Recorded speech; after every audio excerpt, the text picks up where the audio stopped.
नमस्कार. मीठ कलाकारच्या FB पेजवरून गेले अनेक दिवस आपण शास्त्रीय, उपशास्त्रीय, गायन, वादन आणि नृत्य ह्या कलांचा आस्वाद घेत आहोत आणि लॉकडाऊनचा हा कठीण काळ सोपा करण्याचा प्रयत्न करत आहोत. आता मी मानसी आठवले आणि माझ्या काही मैत्रिणी घेऊन येतोय महाराष्ट्रातील लोकनृत्याची सफर. मीठ कलाकारच्या FB पेजवरून 2 सप्टेंबर रोजी संध्याकाळी 5 वाजता नक्की बघा आणि मीठ कलाकारला लाईक, शेअर आणि फॉलो करायला विसरू नका. धन्यवाद.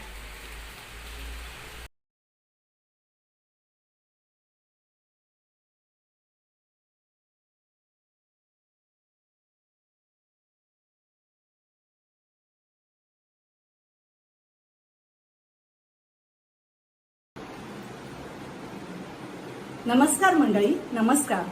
आज आपण कथ्थक नृत्यालंकार कुमारी मानसी आठवले हिच्याबरोबर महाराष्ट्रातील वेगवेगळ्या ठिकाणच्या लोकनृत्यांची एक सफर करणार आहोत. महाराष्ट्र किंवा संपूर्ण भारत लोककलांनी समृद्ध आणि संपन्न असा देश आहे. जसं 12 कोसावर भाषा बदलते असं म्हणतात, त्याप्रमाणेच महाराष्ट्रातही विविध प्रदेशामध्ये आपल्याला वेगवेगळी लोककला विकसित व समृद्ध होताना दिसते. या लोककला समाजाचा एक अविभाज्य घटक आहे. अनेक जमाती व त्याचबरोबर त्यांची काळाच्या ओघात लोपही पावल्या आहेत, परंतु काही समाज घटकांमध्ये लोकांनी त्यांच्या कलांचे अजूनही छान जतन केले आहे. अशाच काही कलांपैकी लोकनृत्य ही एक कला. माणसाला आनंद झाला की तो नाचू लागतो. अहो, माणसालाच कशाला, प्राणी, पक्षी आणि अगदी झाडे सुद्धा नाचतात. आता पावसाचे काळे ढग जमा झाले की मोर कसा पिसारा फुलवून थुई थुई नाचू लागतो आपण पाहतोच. सहज उत्स्फूर्तपणे जी साकारली जाते ती कला म्हणजे लोककला. लोकनृत्याचे विविध प्रकार आहेत. काही प्रदेशांशी निगडित आहेत तर काही ठराविक जाती जमातींशी निगडित आहेत. महाराष्ट्रातील लोकनृत्य म्हणलं की अगदी सहजच लावणी आठवते. परंतु मंडळी, लावणी व्यतिरिक्तही अनेक लोकनृत्ये महाराष्ट्रात प्रसिद्ध आहेत. या लोकनृत्यांच्या दुनियेत एक शॉर्ट ट्रिप आपण आता मारणार आहोत. लॉकडाऊनमुळे जास्त लांब कुठे फिरता येणार नाही, त्यामुळे ही शॉर्ट ट्रिप. पूर्वीच्या काळी मराठी माणसाचा दिवस पहाटेच सुरू व्हायचा आणि हो, तोही घड्याळाच्या गजराने नाही बरं का, तर वासुदेवाच्या आगमनाने. मराठमोळ्या परंपरेचा वारसा असलेली ही लोकनृत्याची कला आता हळूहळू लोप पावत चालली आहे. आपल्या काव्यातून, लयबद्ध नृत्यातून तसेच हावभावातून समाज प्रबोधनाचे मोठे काम हे वासुदेव कलाकार करत. बघूया याचीच एक झलक.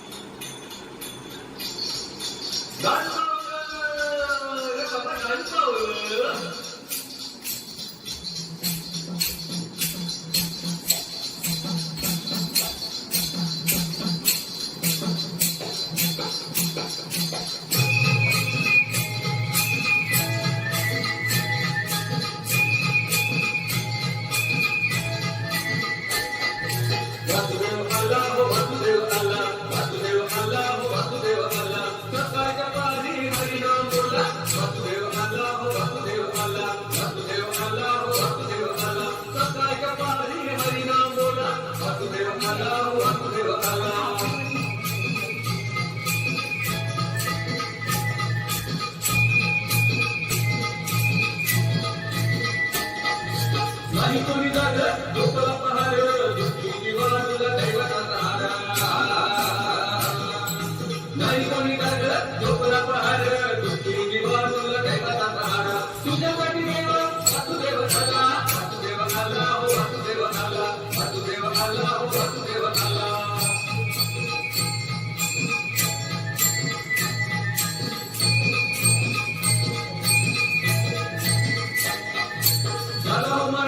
संधी अमोल तुझ्या देवाला नाटकर मोल. झाला मनसा संधी अमोल तुझ्या देवाला नाटकर मोल. झालं तुला नाही अचानक झाला.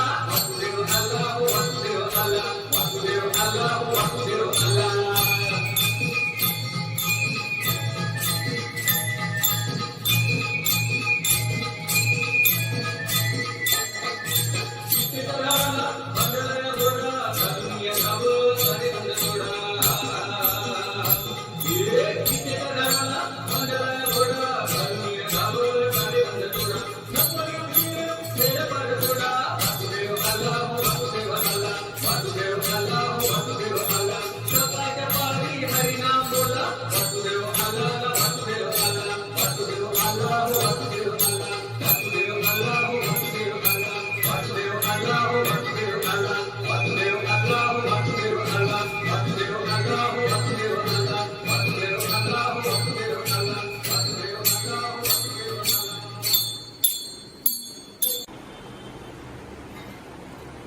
राज्याच्या पश्चिमेला संपूर्ण अरबी समुद्र असल्याने ती पूर्ण किनारपट्टीची बाजू जलसंपदेने नटलेली आहे.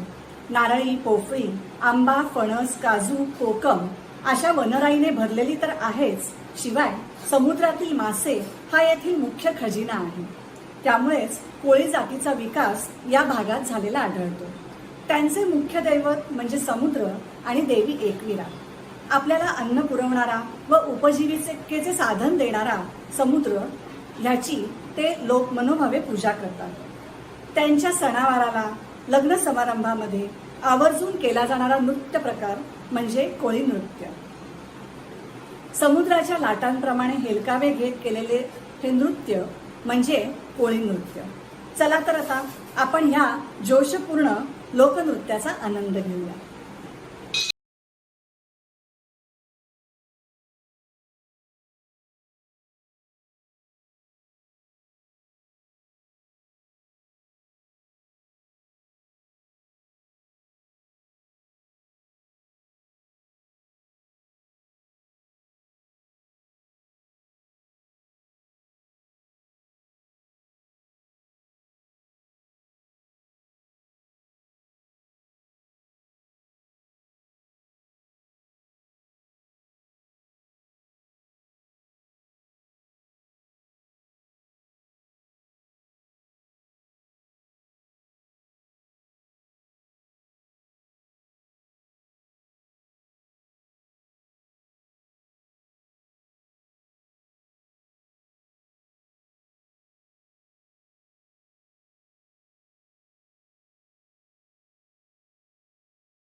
कसं वाटलं कोळी लोकांचं हे लोकनृत्य? आपल्या देशात देवी देवतांना अनन्यसाधारण महत्व आहे. देवी ही शक्तीची देवता असून अनेक प्रकारे तिची रूपे साकारली जातात. महाराष्ट्रातील 3.5 शक्तिपीठे प्रसिद्ध आहेतच. देवीची अनेक प्रकारे पूजा केली जाते. जोगवा, गोंधळ हे नृत्य प्रकार खास देवीचे म्हणूनच ओळखले जातात. जशी देवीची अनेक मंदिरे आहेत, तसेच काही देवीच्या जोगतिणी देवीच्या तसबिरी घेऊन घरोघरी जोगवा मागतात व गावोगावी फिरतात. या जोगतिणी जोगवा कसा मागतात हे पुढील लोकनृत्यातून आपण आता बघूया.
आपला भारत देश हा शेतीप्रधान देश आहे. जवळजवळ 80% भारतीय शेतकरी आहेत. कितीही मानवाने प्रगती केली तरी अन्नासाठी व उपजीविकेसाठी शेती व्यवसायाला पर्याय नाही. सहकार, टाइम मॅनेजमेंट, कामाचे नियोजन ह्या सर्व गोष्टी शेतकऱ्याला अशिक्षित असूनही अवगत असतात. पण मॉडर्नायझेशनच्या या जमान्यात शेती व्यवसायाला कमी लेखलं जातं. आपल्या तरुण पिढीने हे चित्र बदलायला हवं आणि पुन्हा या व्यवसायाकडे आधुनिक तंत्रज्ञानाचा वापर करून जायला हवं. महाराष्ट्रात तांदूळ, ज्वारी, बाजरी ही मुख्य पिकं घेतली जातात. वर्षभर मेहनत करून पर्जन्यराजाने कृपादृष्टी केली तर शेतकऱ्याला शेतात धान्याची कणसं डोलताना दिसतात आणि पीक कापणीसाठी तयार होतं. नांगरणी, पेरणी, संगोपन आणि कापणी अशी अनेक छोटी मोठी पण सगळीच कष्टाची कामं करूनही निसर्गावरच त्याचं सगळं भविष्य अवलंबून असतं. एवढ्या दिवसांच्या कष्टाचं चीज होतं आणि पीक बहरू लागतं. त्याचा आनंद गगनात मावेनासा होतो. त्याच्या ह्या आनंदात आपणही सामील होऊया आणि बघूया शेतकरी नृत्य.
महाराष्ट्र व गुजरातच्या सीमेवरील गावांमध्ये तसेच दीव, दमण, तलासरी या परिसरामध्ये बऱ्याच ठिकाणी वारली लोकांच्या वसाहती पाहायला मिळतात. यांची जीवनशैली ही पूर्णपणे निसर्गाशी जोडलेली आहे.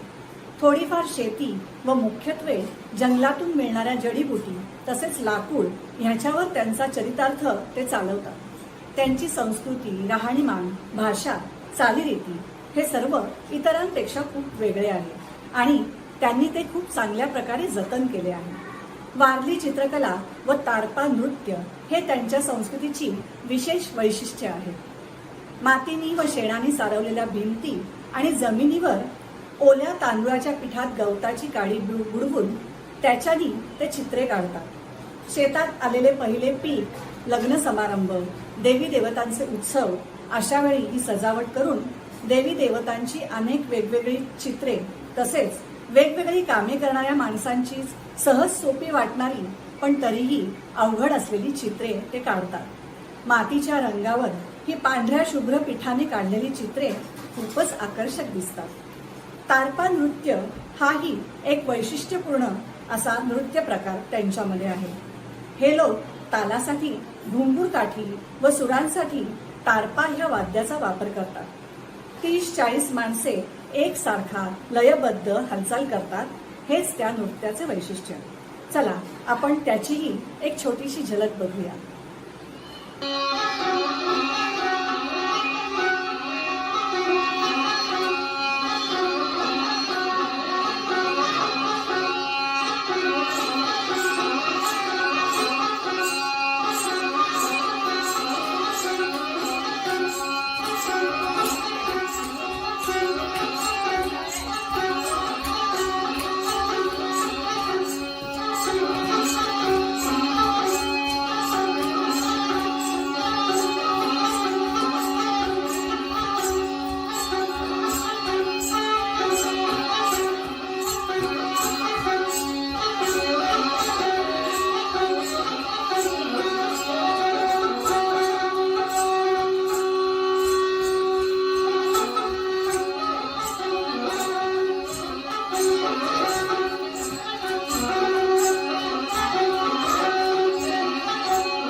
महाराष्ट्राचे आराध्य दैवत म्हणजे पंढरीचा विठुराया.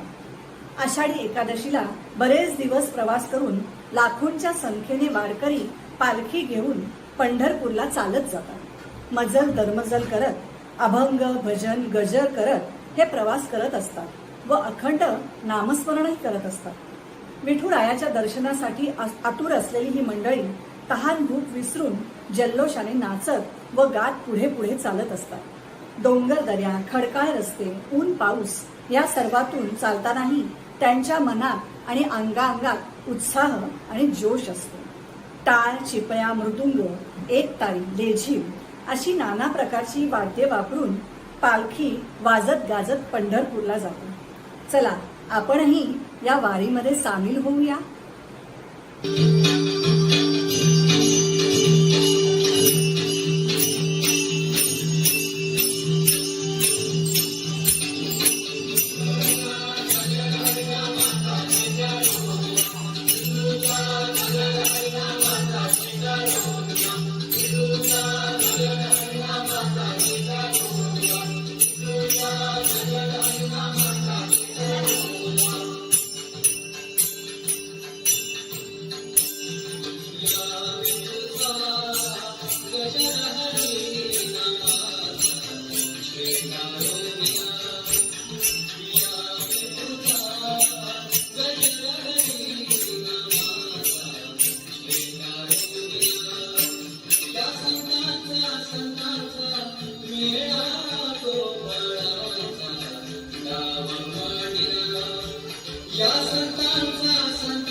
तर ही होती महाराष्ट्रातील अनेक लोकनृत्यांपैकी काही लोकनृत्यांची एक छोटीशी झलक. आणि हा सादरीकरण करण्याची संधी मला मीट कलाकारनी दिली, त्याबद्दल त्यांचे खूप खूप आभार.